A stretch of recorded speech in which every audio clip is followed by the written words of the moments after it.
In Antarctica, a group of scientists are drilling the ice to get core samples. As the drill goes down, the ice starts to crack under their camp and soon the drill starts to sink.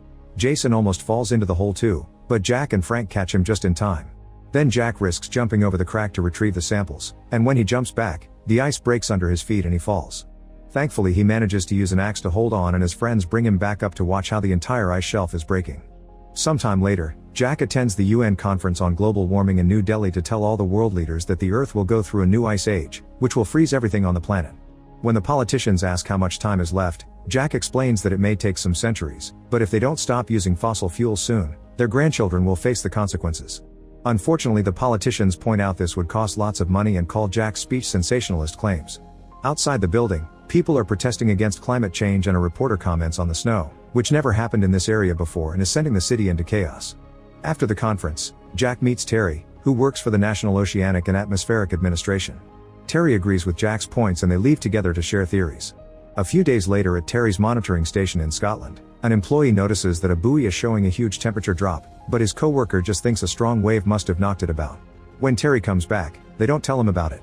In Japan, it seems to be a normal rainy day when suddenly, huge hailstones start falling from the sky, destroying vehicles and buildings and even killing a few people. In the USA, reports about Hurricane Noelani have taken weather experts by surprise. This is the strongest hurricane ever recorded and is killing hundreds of people. At the International Space Station, the astronauts are shocked to notice unusual gigantic storms forming in the Earth's sky. Meanwhile, Jack's son Sam is flying to New York with his friend Brian and his crush Laura.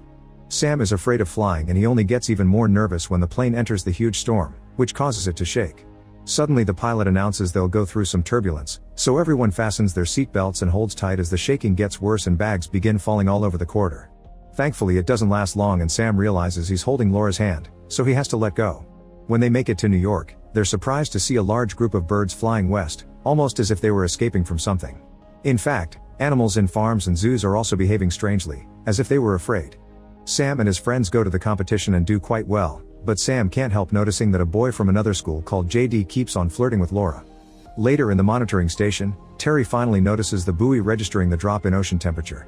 The employee tells him what he saw the other day, but they soon discover multiple buoys are sending the same report, meaning it's not a malfunction. Terry decides to call Jack and tell him his theory is occurring at a great speed, which hasn't happened since the last ice age 10,000 years ago. The only forecast model capable of plotting this scenario is Jack's. While newscasts inform that Hurricane Noelani is getting worse and the Coast Guard closed the beaches, a technician in a weather monitoring center in California is getting busy with his girlfriend instead of working. She suddenly hears a noise and gets scared, but it turns out to be the janitor.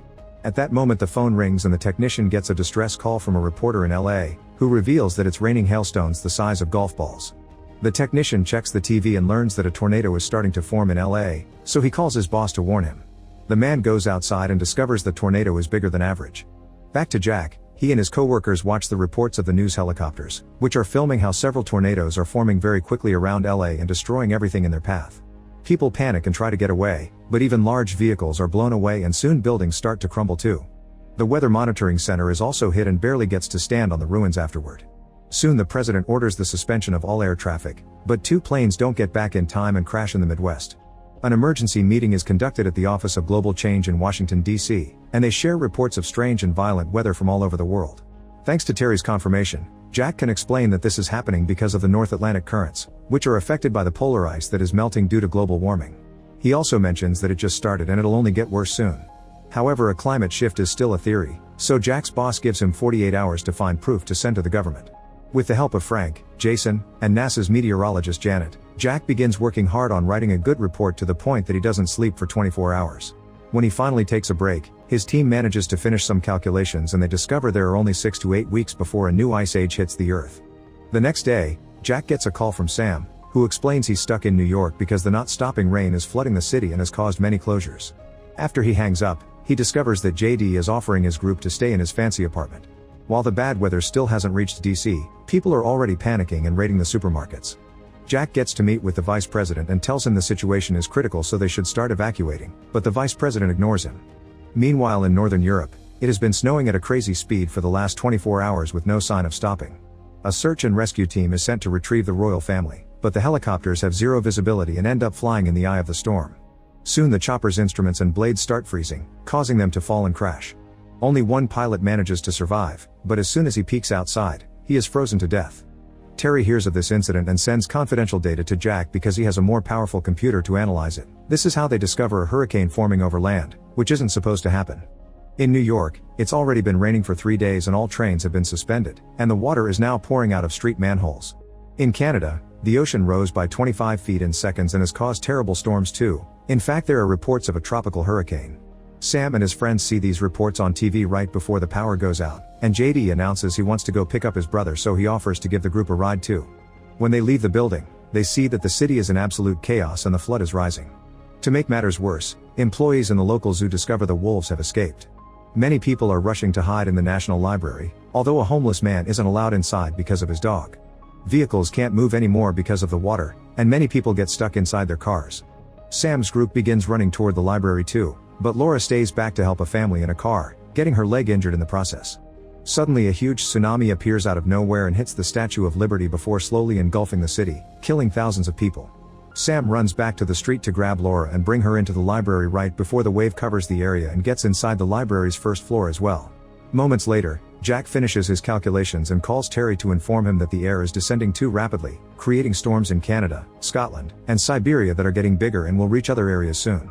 Their estimation of 6 weeks had been wrong. It'll only take 48 hours for the new ice age to start.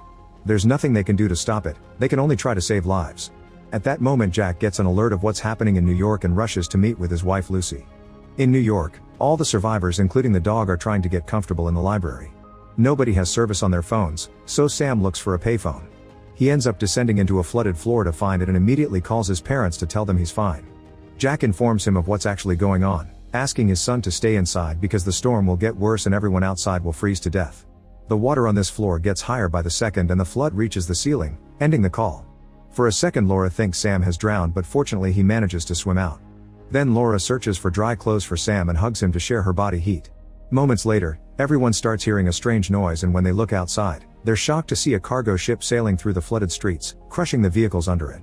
Meanwhile, Jack decides he'll go to New York to save his son regardless of the danger. His boss knows he can't stop him, but first he asks him to try with the government again because this time they have a meeting with the president himself. During the meeting, Jack makes an impressive presentation and suggests that people in the north should go as south as possible, perhaps even to Mexico. The vice president again disapproves of everything Jack says, but this time he's quickly scolded by the president's team for not having paid attention to this when he should have. To make the plan easier, Jack writes a line on the USA map of all the people that can still be evacuated and explains that sadly it's too late for those far away because anyone entering that area will freeze.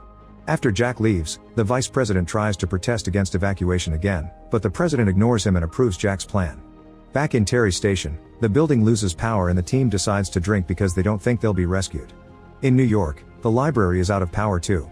The homeless man notices the flood has frozen and people are using the chance to walk on the ice to head south, so the survivors in the library start getting ready to do the same. Sam tries to stop them by informing them of what Jack said, but most people ignore him and they leave anyway. Only a small group stays behind, and because the temperature is falling so fast, they have no choice but to start burning books to warm the place up. They also break the vending machines to get access to some food and use the carpets as blankets. Outside the city, people are suffering from the cold and regret having left the library. Some of them are starting to die as well. In the meantime, Mexico closes its borders because it can't handle any more American refugees. All the roads are stuck in a traffic jam, so the people start crossing the river to reach Mexico as illegal immigrants. A few hours later, the traffic finally starts moving again because the American president has reached a deal. He'll forgive all Latin American debt in exchange for opening the borders. In a hospital in DC, Lucy is reading to one of her patients when she gets some bad news. People panicked and escaped, so there are no ambulances left. A coworker says there's a policeman with a snowplow that can help, but the patient can't be moved in anything but an ambulance. Lucy tells her coworker to leave while she stays with the child to wait for proper help. Back to Jack, he's surprised to get help from Frank and Jason to go rescue Sam. Using the science equipment made for Antarctica, they cross the frozen lands in their truck, but eventually the vehicle hits a roadblock. Now they have no choice but to continue on foot using the snowshoes and staying connected with a rope. They manage to walk consistently for a few hours, but they don't know what they're stepping on because of the snow, and at one point they walk on top of a building. The glass breaks and Frank immediately falls in, dragging the others down with him. Jack manages to stop the fall with his axe again, but the glass under him is starting to crack as well. First Frank cuts the end of the rope to release their main supplies bag, but this isn't enough, so Frank cuts his rope as well. His friends yell for him as Frank falls to his death. Afterward, Jack and Jason put up a tent to spend the night. In the hospital, An ambulance finally arrives to pick up Lucy and the patient. At the White House, the president is also evacuated, but moments later, the vice president receives news that the president got caught in the storm and didn't make it. In the International Space Station, the astronauts see how a huge cloud is covering the planet and take some images to send to Janet. As soon as she sees them, she predicts that the Canadian storm will hit New York in an hour. At the library, Laura can't sleep, so Sam chats to her, finally admitting his feelings. Laura responds by kissing him. In the morning, the group discovers that Laura has fallen unconscious because of a fever. They look up the symptoms in a medicine book and check her leg, realizing that the cut from the other day has given her blood poisoning. The book says she needs penicillin immediately or she'll lose the leg, so Sam decides to go into the cargo ship to search for medicine, and Brian and JD volunteer to help. The trio reaches the ship quickly, unaware that their scent is being picked up by the wolves that escaped from the zoo. The door to the infirmary is locked, so Sam goes out a corridor window and carefully climbs around the wall. He breaks the infirmary window and comes inside, where he opens the door to his friends and Brian finds the penicillin. Sam wants to go back immediately, but Brian and JD point out they should get food as well. While they're in the kitchen, the trio is suddenly found by the wolves, who start chasing them through the ship. A wolf manages to bite Jason's leg, so Sam hits it on the head until it lets go of his friend and they close the door behind them. At that moment, the eye of the storm finally covers New York. Sam notices this and makes a plan. He'll lure the wolves out of the room so his friends can lock the door. Then Sam crosses the wall outside to reuse the window, but he accidentally steps on broken glass and gets the wolves' attention sooner than planned. He quickly begins running and after a few turns, he manages to lure them into a corridor and lock the door. The wolves go to the other end of the corridor to try to reach the kitchen, but Brian and JD have already locked that door too and now they're collecting supplies. They put all the stuff and a wounded JD on a boat and drag it out of the ship at the same time that the buildings around them start freezing and falling. Brian and Sam have to pick JD up and run into the library, where they enter the warm room right before the rest of the building freezes. The group immediately works on making the fire stronger. On the frozen landscape, Jack and Jason keep moving, but eventually Jason collapses due to exhaustion and Jack has to drag him through the snow. When he discovers the eye of the storm, he immediately begins digging in the snow and finds an open vent through which he throws Jason and himself right before this area freezes too. A few hours later, Jason wakes up to find the tent up and a few fires going on. As soon as Jack sees him, he wants to keep going, not hearing Jason's idea to wait because Jack thinks Sam may not survive for long. As Jack and Jason walk through the storm, they keep encountering frozen bodies everywhere. They only stop to sleep in the tent during the night, and Jack comments that humanity survived an ice age, but if they aren't more careful from now on, they won't survive this one. Sometime later, the International Space Station notices that the storm is dissipating in Europe and they finally get to see land again. At the same time, Jack gets out of the tent and sees that the skies have cleared. It's easier for him and Jason to walk now and they soon reach New York, finding the Statue of Liberty completely frozen and a bunch of ships stuck in the ice. When the GPS indicates they're standing on top of the library, Jack is devastated to realize his son may have been buried by the snow. Refusing to give up, the duo manages to find an opening in the snow and enter the building through a window. As they look around, they start to lose hope, but eventually they see light under a door and open it to find the group alive and well. Even Laura is feeling better. Sam and Jack quickly reunite with a warm hug. Sometime later in Mexico, the vice president has taken over as the new president, and after hearing about the survivors in the library, he announces on TV that he was wrong and that he will be initiating a major rescue operation to retrieve people stuck in the northern states. Soon the helicopters reach New York and take the group away, including the dog. They also found many survivors in the other buildings. In the International Space Station, the astronauts watch the Earth and notice that it is the clearest air they've ever seen.